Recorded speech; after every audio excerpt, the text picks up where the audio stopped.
नमस्कार अनुदेशकों और शिक्षार्थियों। आज हम शिक्षण कार्यों के ऑर्गेनाइजेशन और मैनेजमेंट के विषय की खोज कर रहे हैं। इस सेशन के अंत में आप इन कार्यों में सक्षम होंगे: कार्यशाला लेआउट और इसके प्रबंधन के साथ संगठन, 5S कॉन्सेप्ट और उसके अनुप्रयोगों की व्याख्या करना, कार्यशाला सुरक्षा और दुर्घटनाओं के कारणों को परिभाषित करना। Workshop layout and organisation.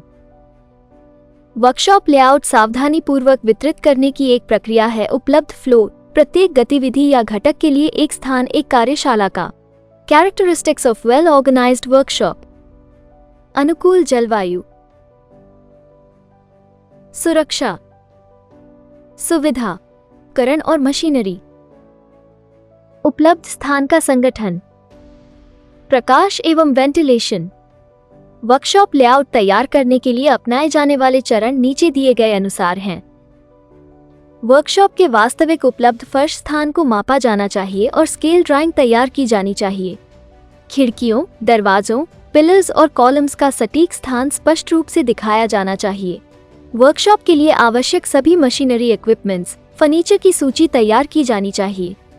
महत्व के अनुसार वस्तुओं का सीक्वेंस तैयार करना चाहिए।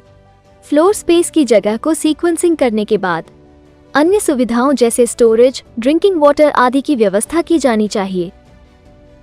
भारी मशीनरी के अंदर और उसके आसपास पर्याप्त खुली जगह उपलब्ध कराई जानी चाहिए। उपरोक्त चरणों को पूरा करने के बाद इस बात का ध्यान रखा जाना चाहिए कि प्रत्येक आइटम के लिए आवश्यक फ्लोर स्पेस का उचित अनुमान लगाया गया है और प्रत्येक व्यक्ति द्वारा कब्जा कर लिया गया फ्लोर स्पेस क्षेत्र एक ही पैमाने पर है। कार्यशाला के भविष्य के विस्तार के लिए प्रोविजन किया जाना चाहिए। उपरोक्त चरणों का पालन करके कोई भी एक अच्छा वर्कशॉप लेआउट तैयार कर सकता है। Workshop management. प्रशिक्षण प्रदान करने के लिए एक वेल इक्विप्ड वर्कशॉप आवश्यक है। वर्कशॉप में हर चीज को इस तरह से व्यवस्थित किया जाना चाहिए कि वे आसानी से उपलब्ध हों, लेकिन अगर चीजों को एक ही बार में व्यवस्थित कर लिया जाए और बाद में इसे नजरअंदाज कर दिया जाए तो ये पर्याप्त नहीं है। इसलिए सफल इंस्ट्रक्टर बनने के लिए केवल वर्कशॉप की योजना बनाना ही पर्याप्त नहीं है, लेकिन इसे अच्छे मैनेजमेंट के साथ बनाए रखना बहुत जरूरी है। मैनेजमेंट ऑफ ट्रेनिंग एक्टिविटी के लिए इंस्ट्रक्टर को जिन कारकों को ध्यान में रखना चाहिए वे नीचे दिए गए हैं। क्लेanलीनेस: फर्श ऑयल, ग्रीस, वाटर और अन्य फिसलन वाली चीजों से मुक्त होना चाहिए। शाम को वर्कशॉप परिसर छोड़ने से पहले ये जांच कर लेना चाहिए कि अगले दिन के लिए सब कुछ ठीक है या नहीं। व्यक्तियों को अपने कार्यक्षेत्र को साफ सुथरा रखना चाहिए। টুলস এন্ড ইকুইপমেন্টস আবশ্যক পরিষ্কার এবং তাদের নিজ নিজ জায়গায় রাখা। स्क्रैप एंड वेस्ट मटेरियल्स: सामग्री को तुरंत एकत्र किया जाना चाहिए और उसका निपटान किया जाना चाहिए। ইনস্ট্রাক্টর দ্বারা সেরা উদাহরণ হওয়া উচিত ওয়ার্কশপ পরিষ্কার পরিচ্ছন্ন রাখা। Advantages of workshop layout. फर्श की जगह का उपयोग आर्थिक रूप से किया जा सकता है। संभावित मनाना तथा असुविधाजनक समस्याएं हो सकती हैं, पहले देखा जाए और समाधान किया जाए। Care and maintenance of materials: tools and equipments को साफ और जांचा जाना चाहिए नियमित रूप से। स्टॉक रजिस्टर भी जरूरी है, वहां होना चाहिए। टूल्स एंड इक्विपमेंट्स के स्टोरेज की उचित व्यवस्था हो। हर चीज को अपने आप में बदला जाना चाहिए और उपयोग के बाद संबंधित स्थान, आमतौर पर उपकरण होंगे, टूल बोर्ड नामक बोर्ड में प्रदर्शित किया जाता है। Maintenance and repair of tools and equipments: maintenance of equipments को दो प्रकारों में वर्गीकृत किया गया है। ऑर्डर से बाहर जाने से पहले इसे उपकरणों के निवारक रखरखाव के रूप में जाना जाता है। उपकरणों की नियमित जांच होनी चाहिए। ऐसा करने से प्रैक्टिकल के दौरान होने वाली कुछ छोटी मोटी खामियों को बिना किसी देरी के तुरंत ठीक किया जा सकता है। एक रखरखाव कार्यक्रम बनाया जाना चाहिए और अनुदेशक को ये देखना चाहिए कि इसका ठीक से पालन किया जा रहा है। ऑर्डर से बाहर जाने के बाद इसे सुधारात्मक रखरखाव के रूप में जाना जाता है। कब उपकरण खराब हो जाता है, यह उसका सबसे महत्वपूर्ण कर्तव्य है। अनुदेशक को इसकी रिपोर्ट संबंधित अधिकारियों को देनी होगी। विशेषज्ञों उपकरणों को ठीक कराने के लिए संबंधित क्षेत्र से बुलाया जाना चाहिए। इसे सुधारने के लिए उपचारात्मक कार्रवाई की जानी चाहिए के साथ उपलब्ध कराए गए हिस्ट्री शीट में दर्ज है मशीन। ये संदर्भ के स्रोत के रूप में भी काम करेगा भविष्य के लिए।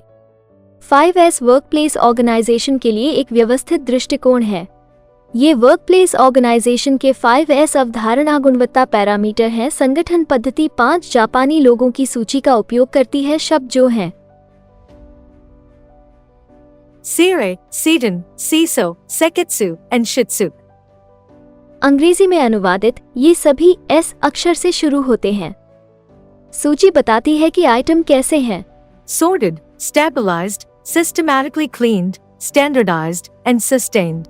5S तो सीमेंस जापान के हिरोयुकी हिरानो के दिमाग की उपज है। व्यापक रूप से प्रचलित है। लीन मैन्युफैक्चरिंग का आधार माना जाता है क्योंकि इसका संबंध स्थिरता और मानकीकरण से है। सेफ्टी, क्वालिटी, डिलीवरी परफॉर्मेंस और कॉस्ट कंट्रोल। 5S गुणवत्ता पैरामीटर हैं। सॉर्ट, सेरी, जो आवश्यक है उसे सुलझाएं और जो नहीं है उससे छुटकारा पाएं। सेट, सीटन, सभी चीजों की जगह और सभी चीज अपनी जगह पर। शाइन, सीसो, साफ और रखरखाव करें ताकि हमेशा नया जैसा दिखे। स्टैंडर्डाइज, सीकित्सु, इसे मानक बनाएं और अनुशासन का पालन करें। सस्टेन, शित्सुके, सिस्टम का ऑडिट करें और उसमें सुधार करें। वर्कशॉप सेफ्टी और कॉजेज ऑफ एक्सीडेंट्स। ट्रेनीज को मशीनों पर काम करना आवश्यक है जो है शक्ति चालित और तेज गति से चलता है।